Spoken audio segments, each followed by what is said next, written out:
Yeah, and I'm just talking about, let's just use the fossil record as an example. You know, we're not trying to push our, you know, Jesus on people. If we're just going to talk about science, let's just look at the science and let's look at that fossil record. Yeah, you mentioned, go ahead. And let's just stay there. I mean, let's look at the record in itself scientifically. What evidence does it give us? Well, you know, in the 1960s, there was a big argument among evolutionists, and the top paleontologist at the Natural Museum of History of Britain said that there is no fossil. He's one of the top paleontologists in the world. There is no real evidence. The links aren't there.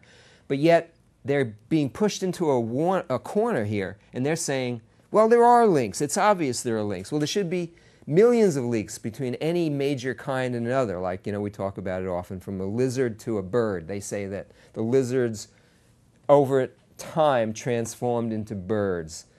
The lizards are the direct ancestors of the birds. Well, there's, you know, maybe one or two creatures that might be halfway in between. They're really just extinct creatures.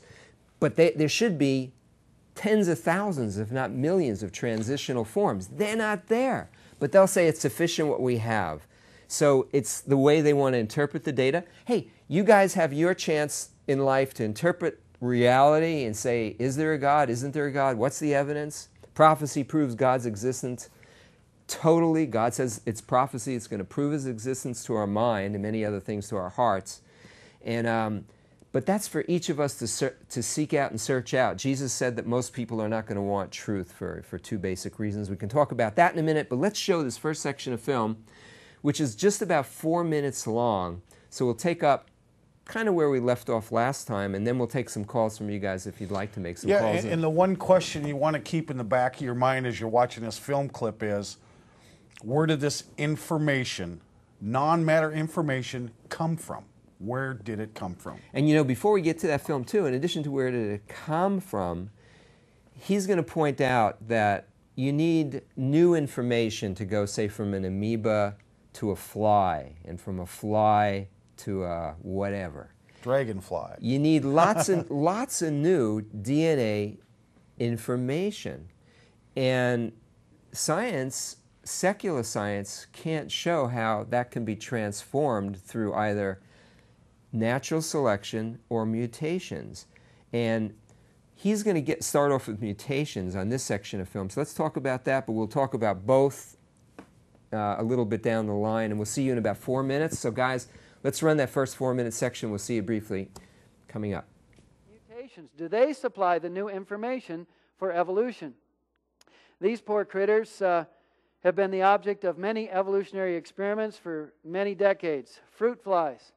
They take these fruit flies, start with 2 normal ones up here at the top, and they bombard them with radiation to see what kinds of mutations they can produce. And they produce fruit flies with fringed wings, and fruit flies with little itty-bitty vestigial wings, and fruit flies with no wings at all, or fruit flies with an extra set of wings but no muscles to run those wings, so those extra wings get in the way of the ones that do work, or fruit flies with legs, an extra set of legs growing out of their eyeballs, all kinds of variety from these mutations.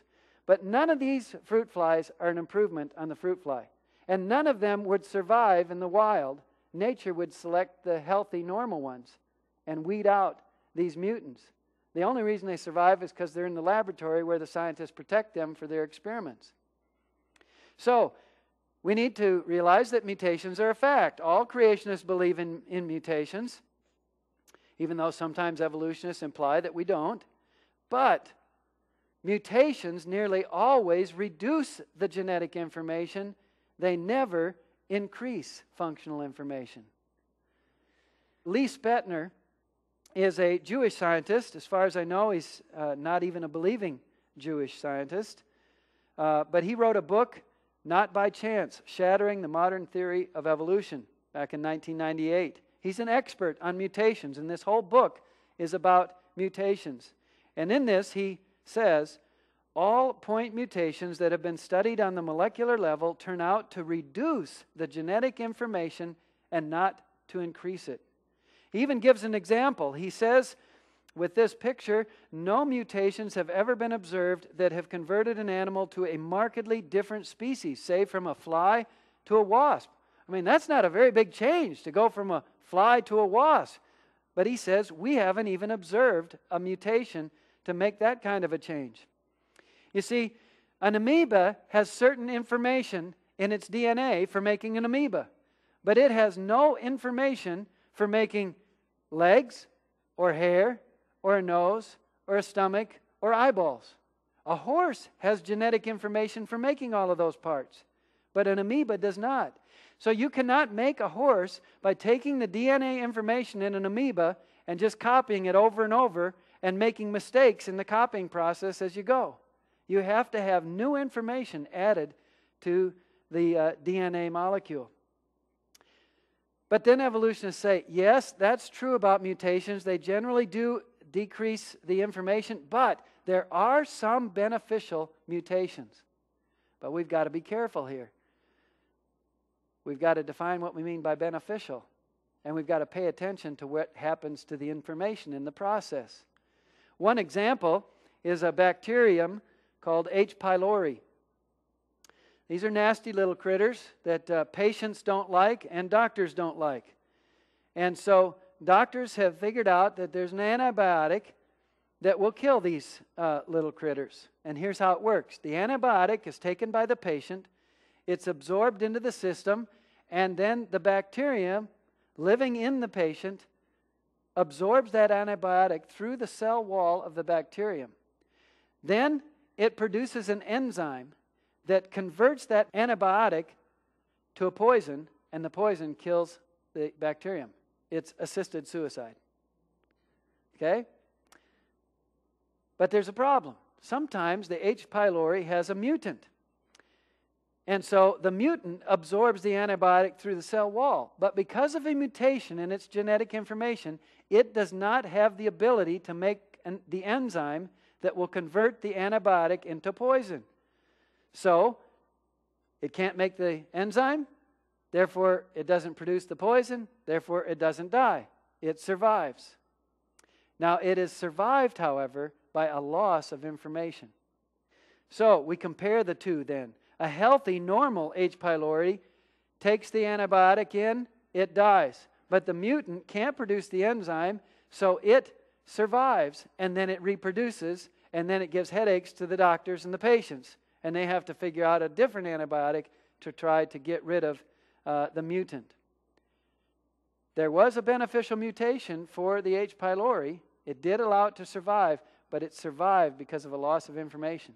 It was not on its way to becoming something other and better than an H. pylori. It's a defective H. pylori.